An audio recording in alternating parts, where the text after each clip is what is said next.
here is the equipment you need for brushing someone else's teeth. We have our gloves, an apron, a child-sized toothbrush and some toothpaste with 1450 parts per million fluoride. Hi, my name's Kat. I'm a dentist with Community Dental Services in Lincolnshire. The purpose of the video today is to show you a technique for how to brush a third party's teeth, so that is someone other than yourself. It's not a technique that you will find in any other videos that I'm aware of. It's one that I've adapted through 30 years of being a dentist, and it works.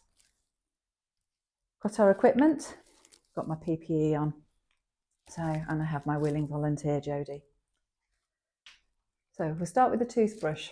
The toothbrush that I've got is a junior sized toothbrush, size 6+. Okay, it's good, got a nice small head, okay, because we're going to be getting in someone else's mouth. It's also got sort of soft to medium bristles because we don't want anything too hard, because you don't know how hard you're pressing and that could hurt someone's mouth. So soft to medium bristles. Also got a nice small handle, which is really good for having mobility to be able to move around a mouth. So that's what we've got, a nice small toothbrush. Toothpaste, okay, as long as it has 1450 parts per million fluoride, and you will find that in the contents on the back, it will tell you ppmf, parts per million fluoride, 1450. That's the most amount of fluoride you can get in any toothpaste, and it'd be sold in a supermarket. Okay, so it doesn't matter what the flavour, it doesn't matter if it says it's for 3 to 8 year olds. Go for something that someone likes the taste of. Okay, so mint, bubblegum, strawberry, or even flavour free. There's all things out there for each person to find something they like. So I'm going to use a pea-sized amount of toothpaste. Okay, and what we're going to do is just keep adding. So we will be using the whole of the pea. We're just going to keep adding a smear of toothpaste each time we want a little bit more. I've got my pea-sized amount. What I'm going to be using is I'm going to be using my toothbrush dry. The reason for that is that within the toothpaste there is a foaming agent. When we're trying to brush someone else's teeth, the important bit is about them having control. What people don't like about having their teeth brushed is that loss of control, and anything we can do to help them keep control is good. So by not producing a lot of foam, we're going to help them keep control. So if your toothbrush is drier, it's not going to produce as much froth.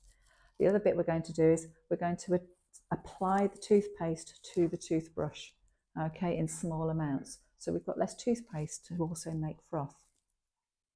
Getting into somebody's mouth, okay, it's about being patient. It will happen if you just have patience, and if you're calm, the person that they're brushing the teeth off, they will also be calm. Just put your finger on the corner of the mouth, and we're just going to hold it there. And you're going to try to get in the mouth, and the person will eventually open their mouth, or at least soften enough so you can get in. And it's just, I say, just wait. It does happen. I've worked with a lot of people with dementia and things like that, and we just put my finger, stay calm, and eventually they relax. I'm going to get the person to open their mouth. Okay, and where I'm going to put my finger is either then down by the bottom teeth, so below where the biting bit is, or up at the top teeth, so again out of the way of the biting bit. If they really want to bite and you're really worried, you have a toothbrush, you can put that in the mouth. Part of what we're doing is I'm actually pulling the cheek out, and there's a reason for that. If Jodie decides to turn her head, or your client decides to turn their head to try and bite you, because we know that lots of people think anything in their mouth is food. So if Jodie turns her head to try and bite me, because I am constantly pulling out, my finger is never going to be in the way of those teeth. So she can move her head any way she wants, but she can't. I'm always got that tension, and that's what protects your fingers. And I say, I've been a dentist for a lot of years and never been bitten on toothbrushing. So that toothbrush is going to go where the gum meets the tooth. Okay, it's going to go down on the gum line. So we're pulling the gum out, we're bringing the cheek down, so we've got access to the tooth. That toothbrush actually goes on the junction at the back where the gum meets the tooth. The technique, do a little jiggle. This is where the food is, so a little jiggle on the gum line. It can be a circle, it can be a scrub.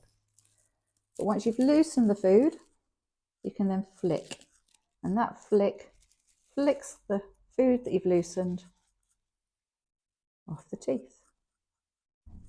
And I'm going to work from the back to the midline. Okay. I'm moving out of the mouth because again, this is about control. That person has more control if they know that you're coming out of their mouth than if they think you're going into their mouth. So again, it's about control. Also notice that I've got Jodie sat down. It's very important to have the person sat down because they're non-mobile. Okay. It's a lot easier to brush someone if they're stationary. If they're standing up, they're often going to be taller than you. You won't be able to see. I'm in a good position. I can see what I'm doing without bending too far down. Okay, so let's go to this side. So again, just pulling the cheek out of the way. Got access. Start at the back. And a little jiggle on the gum line.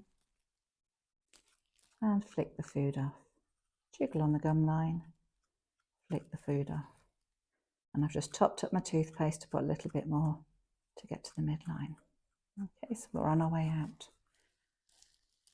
Wherever you brush the teeth, I'm saying we're having this sat down, it could be on a toilet, it could be in the bath, on the bath, but being in a bathroom is a good one because the person associates bathrooms with having their teeth brushed. You might find they're fine in the kitchen or somewhere else or their bedroom, but sometimes, especially someone with dementia, they will associate a bathroom with having their teeth brushed, so probably going to be much more comfortable having their teeth brushed in a bathroom. There are 3 surfaces to the teeth: outside and inside and the biting surface. If you can only get the outside done from a point of view of where most of the food is, that's where the food is. So out of a concentration of where do I start, always start on the outside and try and get the gum line done. But if you have got someone who is compliant and they will open their mouth, we can do the inside as well. Person going behind the teeth, and we're going to put the toothbrush in a vertical position, either that way or that way. I'm going to do the lowers, so we're going to open. Toothbrush is going that way because horizontally there's not enough space. And we're just using a flicking motion. Part of why I'm stood behind the person. I'm stood behind, again I'm going from the back, come forwards. I'm stood behind because then if I do flick toothpaste anywhere, it's going forwards, it's not going on me. And also standing at the side of someone is less threatening to have someone. If you want someone else there, if the person does become a little bit distressed when they have their teeth brushed, you can always have someone else sat next to them, could be holding their hands, stroking their hair, just talking them and keeping them distracted. Last surface is the biting surface. So again, we're going to just fit our access onto the biting surface, then starting at the back and moving forward. Keep an eye on what you're doing because you don't want to be scrubbing. You don't want to be poking someone at the back of their mouth. And again, good scrub. And then again, we can introduce the flick. Now I'm getting a bit bubbly, so I don't want the bubbles. I'm just going to dry my brush.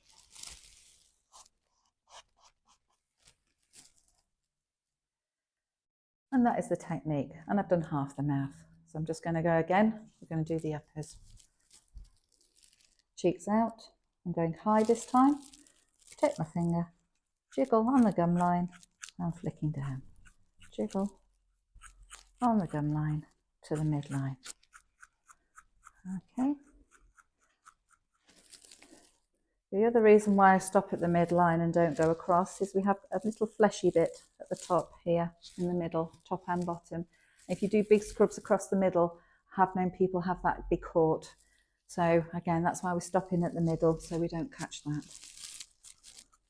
Again, everything we're doing is to try and make sure that the person having their teeth brushed is in control, isn't distressed. Outside. Right, so behind, so this time toothbrush downwards. So you keep your way out the way. It tickles a bit when you do this bit. It's often worth telling someone it's going to tickle. Just tickling behind. And then the last surface is the bit you chew with. Having a swallow. Good scrub. Flick your food off. Good scrub. Flick the food off. And I've got everywhere.